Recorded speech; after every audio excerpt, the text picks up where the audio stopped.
Hello and welcome. My name is Brianne Levy, and this is my research proposal for Research Applications 1 and 2. Gestational diabetes is also referred to pregnancy diabetes, and it is quite common in pregnancy. The prevalence is 9.2% of Americans. So gestational diabetes is defined as an impaired glucose tolerance with onset or first recognition during pregnancy. So basically, women who are not diabetic can become diabetic during pregnancy, then their glucose levels typically return to normal after birth. Gestational diabetes poses numerous health risks to the unborn child, which includes fetal macrosomia, which is a large birth weight, glucose intolerance or diabetes for the baby, and metabolic syndrome, which is an umbrella term used to describe a grouping of risk factors that increase the chance of various health problems such as heart disease or stroke. ASD. ASD is autism spectrum disorder. It's an umbrella term for various forms of autism. ASD affects 1 in 6 children in North America and is defined by the DSM-5 as a complex disorders of brain development characterized in varying degrees by deficits in social interactions, impairments in verbal and nonverbal communication, as well as repetitive behaviors. And there are various severities of ASD, including high functioning and low functioning. So recent evidence states that there is a correlation between gestational diabetes and ASD. Furthermore, research suggests that there's an even higher chance of ASD if the fetus is exposed to gestational diabetes after the 26th week of pregnancy. Therefore, my research question is, do fetus that are exposed to intrauterine gestational diabetes after the 26th week of pregnancy compared to fetus that are exposed to intrauterine gestational diabetes before the 26th week of pregnancy have an increased risk of developing ASD? Throughout my presentation, I'm going to walk through the proposed study design to identify limitations and contributions and next steps needed, and I'll also aim to answer what the study contributes to current available research. The exact etiology and epidemiology of ASD is unknown, but there are identified risk factors which include heritage or genetic predisposition and environmental factors. The pathophysiology of ASD is related to gestational diabetes, is unknown and controversial. Speculation is that high glucose levels affect the fetus, but why? Many authors have various theories on the outcome, however, nothing has been scientifically proven. Okay, so what do we know to date? So far, what we know is gestational diabetes is linked with ASD, and the biological cause of gestational diabetes is related to blood plasma levels and serotonin, but there are still many unknowns. To date, there is no research available on timing and onset of maternal gestational diabetes with respect to risk of autism.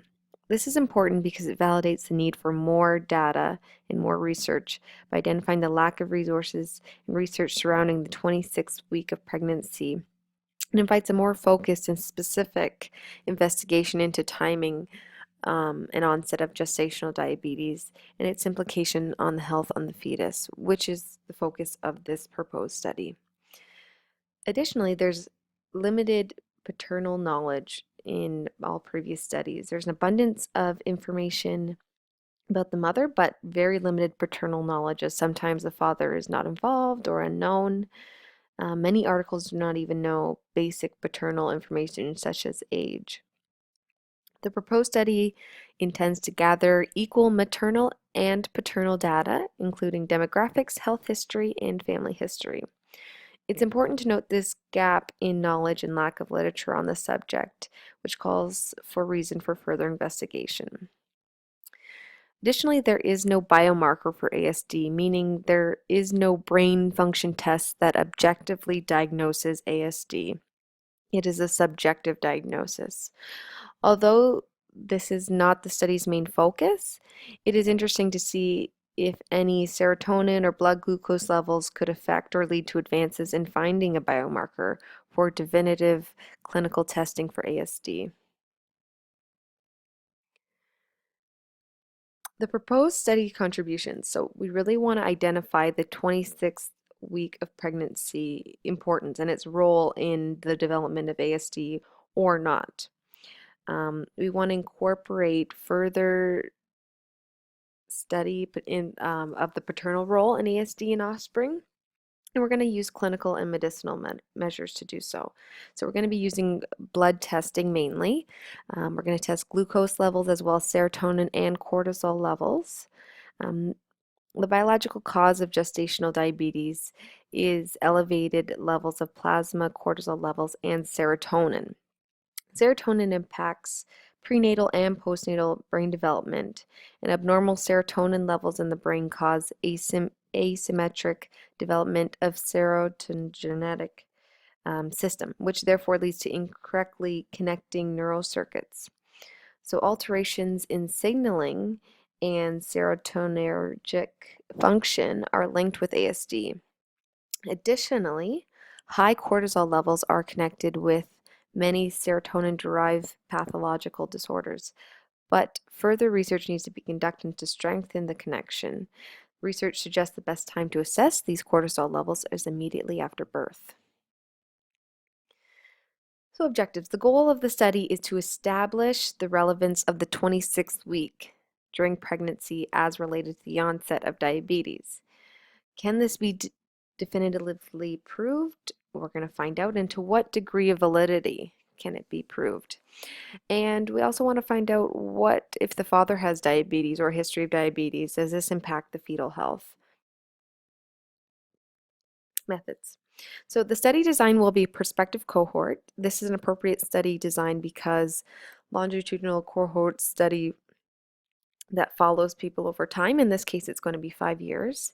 And it studies a group of similar individuals who differ with respect to certain factors under study to determine how these factors rate um, the amount of certain outcome. The outcome variable in this case is the presence of ASD, and the study will be observational in nature and will follow families from the moment of pregnancy awareness to the child's 4th birthday.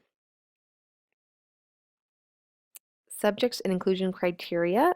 Primary subjects are pregnant women who reside in Ontario under the age of 40, and they can have diabetes or not have diabetes. We want to include all pregnant women. There's no restrictions there. Additionally, we're going to include fathers of all age and health levels and the offspring of the mother and father as well. Exclusion criteria. Pregnant women who decline participation, who cannot speak English, as well as women who are over the age of 40 because other health complications come into play when you're over 40 and pregnant. Recruitment methods. We're going to be using phone calls and emails, send them out to hospitals, to doctors across Ontario to identify pregnant patients with diabetes and without diabetes as well. Subjects and physicians will be sent a letter describing the study. In order to participate, a letter of written informed consent must be signed. So our variables, our MGD is maternal gestational diabetes. So that's our exposure variable, and it will lead to our outcome variable, which is ASD. Predictor, the development of gestational diabetes after the 26th week of pregnancy, and our main outcome will be the development of ASD in the child. This is a sample of what a data collection chart will look like. This chart shows maternal and paternal glucose levels by date and week of pregnancy. Blood sample levels will be given bi-weekly for 20 weeks. In the event that the woman does not know that they're pregnant until the 2 or 3 month mark, they will still provide and complete 20 blood tests even if it is after birth. During each blood sample, 2 tests will be taken from the mother and the father will be taken. One sample will be fasted and the one will be after eating. A chart similar to this will be used to record cortisol levels and serotonin levels. and the baby will undergo blood tests right after birth to assess cortisol levels to search for a precursor for ASD. Measurements we'll be using in the study: blood testing and recording onset of diabetes, ASD diagnosis by a psychologist or pediatrician to look for clinical manifestations of ASD. And we're also going to be using eye tracking. So during the literature review, a study was found where authors in the study used eye tracking to assess the gaze and eye interaction of a 10-month-old infant who had high risk of ASD due to family heritage, as well as infants who had a low risk of ASD due to no family history of ASD. The result found that the infants in the high-risk group had altered responses to nonverbal basic eye cues and relied more heavily on and disproportionately on moving their head instead of their eyes when reacting to cues. This is important because previous research finds the ability to follow gaze is a prerequisite for joint attention, which is compromised in children who have ASD. We're also going to be measuring serotonin and cortisol levels as well. But the most important measurement is that there needs to be a definitive diagnosis by the MD or the doctor to say yes, they have diabetes, or no, they do not, as well as ASD. So the diagnostic criteria for diagnosing gestational diabetes is controversial. There are two approaches. The preferred approach is to begin with a 50-gram glucose challenge test, and this is done in 2 steps. So on the day of the testing, a blood sample will be taken when the mother and father arrive. This will be their fasting blood glucose value, and it provides a baseline for comparing other glucose values. Then they will be asked to drink a sugary drink, and then their blood will be tested again after that. So basically what the chart is showing here, if the blood glucose level is greater than 11.1 millimole per liter, it means that they have gestational diabetes. If it's between 7.8 to 11.1, it could mean that they do. You would have to keep comparing values, and if it's less than 7.8 or lower, it's a normal blood glucose level. I also showed the alternative approach. We're probably going to stick with the first approach, but this approach is a one-step 75-gram oral glucose tolerance test. That's what OGTT stands for there. And again, it's showing, so if the fasted value is less than 5.1 millimole per liter, or if after 1 hour after eating, it is greater than 10 millimole per liter. If any of these values shown are greater than, or it's exceeded, it can mean that there's gestational diabetes is present. So that's why we're going to be using the first method. It's a little bit more clear. And millimole is the SI unit for measuring concentration of substances in the blood.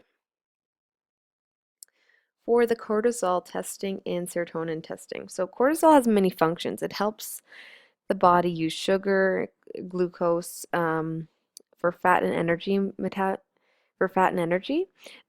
It helps manage stress. Most cortisol in the blood is found bound to protein. Only a small percentage is free and biologically active.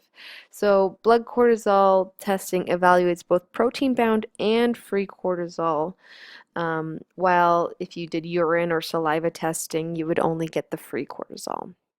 For study purposes, we're just going to use blood sampling because it is the most convenient and most accurate. And the optimal range is 6 to 23 micrograms per deciliter. Similarly, serotonin levels can be tested through blood sampling as well. Serotonin is a chemical in brain, and commonly people associate serotonin with mood levels or happiness and depression. And the optimal range for serotonin levels is 101 to 283 nanograms per milliliter.